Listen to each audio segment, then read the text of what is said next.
देवताओं का दैत्यों का एक बार युद्ध हुआ तो उस समय श्री राम का जन्म नहीं हुआ था। देवता घबरा गए।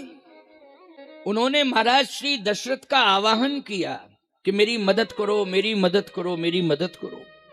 दशरथ जी महाराज ने मदद की और देवताओं के पक्ष से युद्ध लड़ा और दैत्यों को पराजित भी किया। लेकिन उसमें अंबा कैकेयी को श्रेय जाता है।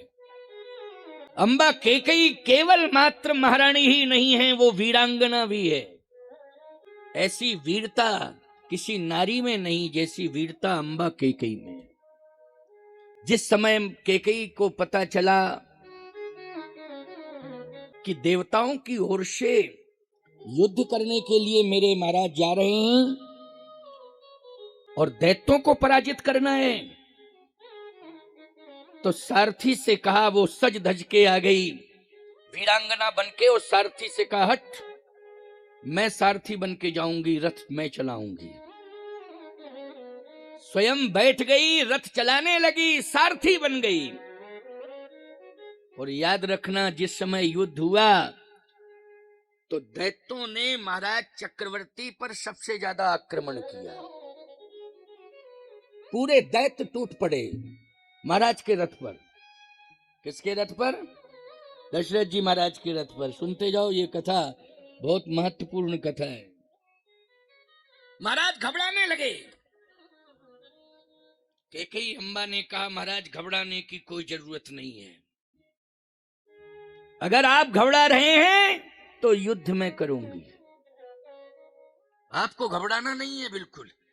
धन्य है पत्नी वो है कि अगर पति के सामने कोई विषम परिस्थिति आवे तो दो शब्दों में ये जरूर कहे कि घबराने की कोई आवश्यकता नहीं है, मैं आपके साथ हूं, आपको घबराना नहीं है। देखा, इतना शब्द कहना ही बहुत बड़ी ऊर्जा देना, ताकत देना है। बोलो, है कि नहीं? और यदि परिस्थिति प्रतिकूल आई और ये तुम्हारे सामने कुछ बोले कि क्या करूं क्या ना करूं, अब तो बड़ी विडंबना है, तो तुमने समझाया तो नहीं, साहस तो नहीं दिलाया, सहयोग तो नहीं किया, ये और कह दिया भाड़ में जाओ, मैं मायके चली जाऊंगी, तुम देखते रहियो। अच्छा, क्या फायदा है? बोलो भाई, ऐसी जिंदगी, ऐसा दाम्पत्य जीवन किस काम का है? सोचो जरा। नहीं नहीं, कैकेयी अम्बा के जीवन चरित्र से शिक्षा लो। कैकेयी अम्बा ने कहा, जिस समय युद्ध हो रहा था, आक्रमण किया है दैत्यों ने, महाराज का रथ प्रभावित हो रहा है, उसी समय कैकेयी अम्बा ने कहा, नहीं, घबराने की जरूरत नहीं है, आप युद्ध करो। दशरथ जी ने कहा, ये रथ तो प्रभावित हो रहा है। कैकेयी ने कहा, रथ को मैं संभालूंगी, क्योंकि मैं सारथी हूँ, इसलिए रथ की जिम्मेवारी मेरी है। और यदि आप कहीं पूरी तरह से थकित हो जाएंगे, श्रमित हो जाएंगे, तो मैं आपकी ओर से युद्ध लड़ूंगी, लेकिन आप चिंता बिल्कुल मत करें। उसी समय एक दैत्य की कुदृष्टि पड़ी और रथ का पहिया जो है अलग होने लगा,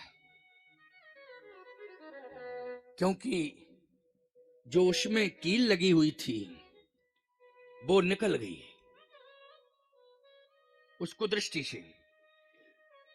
दाहिने हाथ से कैकेयी रथ का संचालन कर रही थी, बाएं हाथ की उंगली जो है कील की जगह कैकेयी ने रथ में लगा दी रथ में। याद रखना, रथ आगे बढ़ रहा है लेकिन पहिया हट नहीं रहा है। बोलो, ये किसका साहस था? ये कैकेयी अम्बा का साहस था। इस काम को कैकेयी के अलावा कोई नहीं कर सकता था। मैं तो एक बात कहता हूं कि पराजय की बात छोड़ो, ऐसी कंडीशन पैदा हो गई थी कि दशरथ जी के प्राण भी जा सकते थे, लेकिन किसने बचाया है प्राण? बोलो, उस समय कैकेयी ने बचाया। और उस युद्ध में महाराज दशरथ को देवता विजयश्री को प्राप्त हुए और पूरा श्रेय महाराज दशरथ को मिला है। इसमें कैकेयी की कहीं ना कहीं बहुत बड़ी भूमिका है। बोलो, श्रेय किसे मिला? दशरथ जी को मिला, लेकिन भूमिका किसकी है विजयश्री दिलाने में? कैकेयी की। ये सारथी बन करके गई। पत्नी ही नहीं हो तुम, सारथी भी हो। गृहस्थी का रथ चलता है, बिना तुम्हारे सहयोग के नहीं चलता है, याद रखना। ये गृहस्थी रूपी रथ को चलाने में तुम्हारा बहुत बड़ा योगदान है, नारी जगत का बहुत बड़ा योगदान है। ये नारी सारथी है, तभी ये गृहस्थी रूपी रथ चल रहा है, वरना ये रथ ही नहीं चलेगा, जाम हो जाएगा। अकेले ये कहां तक चलाएंगे, बोलो भाई। इसलिए तू घर की रखवालनी, मैं घर का पहरे वाला। घर के अंदर की सारी जिम्मेदारी तुम्हारी है और घर के बाहर की सारी जिम्मेदारी पुरुषों की है। घर के अंदर इसलिए तुम्हें गृह मंत्री कहा जाता है। ये गृह विभाग किसके हाथ में है, बोलो भाई। गृह विभाग तुम्हारे हाथ में, गृह मंत्री तुमको कहा जाता है, हम गृह मंत्री कहते हैं। पूरी गृहस्थी को, अंदर के घर की सारी जिम्मेवारी को तुम संभालती हो। घर में मेहमान आ जाएं तो जलपान अंदर से आता है कि बाहर से आता है। अब भले ही आजकल सिस्टम चल गया है कि हेलो भेज देना, ये सिस्टम नहीं है जलपान का, याद रखना। ये फॉर्मेलिटी है और ये बीमारी है, मैं सही कह रहा हूं। घर के अंदर से स्वल्पाहार आना चाहिए, बोलो आना चाहिए कि नहीं। घर के अंदर से आना चाहिए, तभी तो वो स्वागत माना जाएगा, तभी प्रेम माना जाएगा। भोजन यदि बनेगा तो घर के अंदर ये बनाएंगी, प्रेम से पवाएंगी। सारी जिम्मेदारी तुम्हारी है।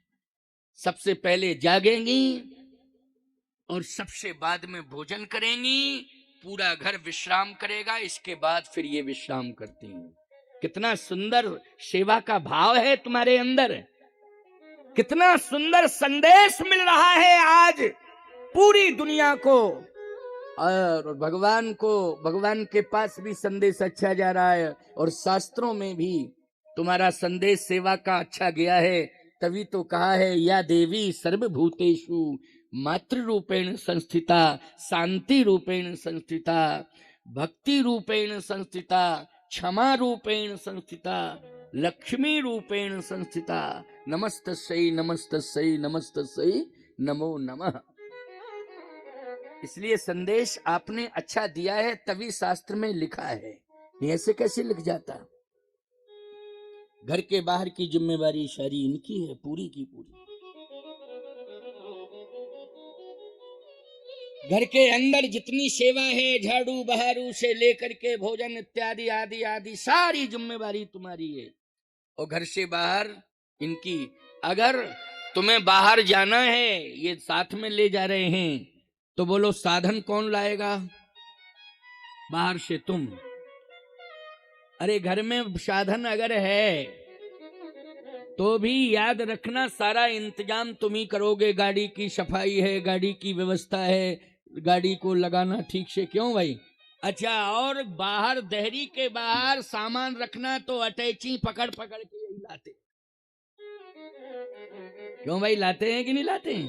क्योंकि घर के बाहर की जिम्मेदारी आ गई। हाँ, बड़ी बड़ी अटैचियां, बड़े बड़े सामान, थैले वैले साहब, है ना, ये जिम्मेदारी इनकी है। इसलिए पहले तो घर में साधन नहीं होते थे तो या तो ट्रेन से जाते थे या फिर बस आदि से जाते थे, मोटर वोटरें जो चलती थी उनसे जाते थे।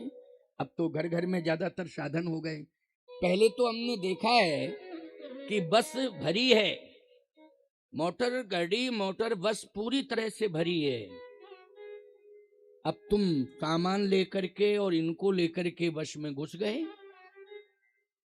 याद रखना, हाथ जोड़ के इनके लिए प्रार्थना कर रहे हैं, प्लीज एक लेडी सवारी थोड़ा सा है, बोलो हाथ जोड़ रहे और बार बार प्रार्थना करके बोलो भाई सीट जो है किसी तरह से निवेदन करके तुम्हें दिला रहे, बिठा रहे, और तुम डंडा पकड़े खड़े। क्यों नारी, तू घर की रखवालनी, मैं घर का पहरे वाला, बोलो यही होता था कि नहीं। तुम खड़े खड़े जा रहे हो, लेकिन इनको सम्मान पूर्वक तुमने बिठाया है, सम्मान पूर्वक बिठाया है। एक महात्मा बस में बैठ के यात्रा कर रहे थे।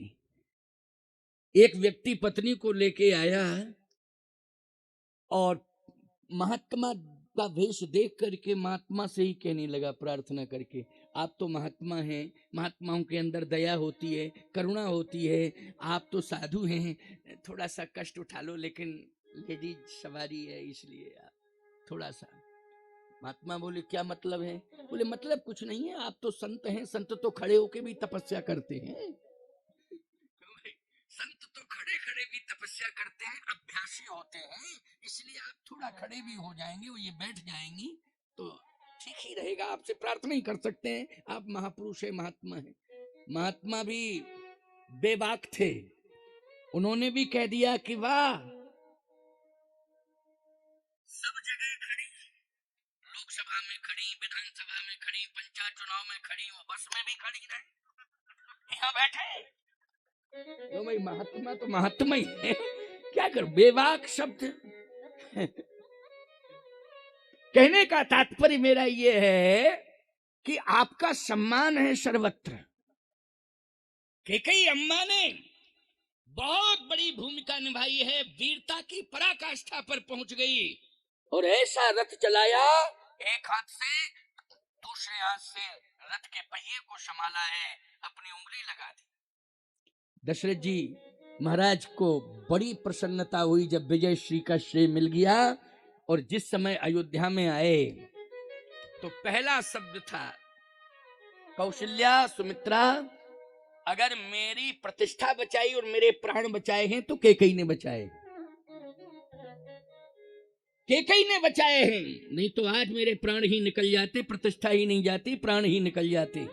लेकिन मेरे प्राण और मेरी प्रतिष्ठा को अगर बचाने वाली कोई है तो कौशल्या, सुमित्रा, ये कैकेयी है। कैकेयी, दो मैंने आश्चर्य देखे। कैकेयी ने कहा कि महाराज कौन है वो दो आश्चर्य? कहा एक तो जब तू रथ चला रही थी तो ऐसा किसी सारथी ने आज तक रथ नहीं चलाया जैसा तूने रथ चलाया, वो भा गया मेरे मन को। और दूसरा, तूने जो दाएं हाथ की उंगली को कील की जगह पर रथ में लगाया, उसे देख करके मैं आश्चर्यचकित रह गया। इसलिए दो विशेषताएं देखी हैं तो दो वरदान तू मांग ले आज। देखो ये कौशल्या और सुमित्रा के सामने ही कह रहे हैं महाराज जी, ये दोनों महारानियां हैं कि ये दो विशेषताएं मैंने देखी है तो दो वरदान तू मांग ले आज, जो तेरे मन में हो अच्छे से अच्छा वो मांग ले। कैकेयी अम्बा ने कहा समय आएगा तब मांगूंगी, अभी कोई आवश्यकता नहीं है, थोड़ा सा समय का इंतजार किया जाए।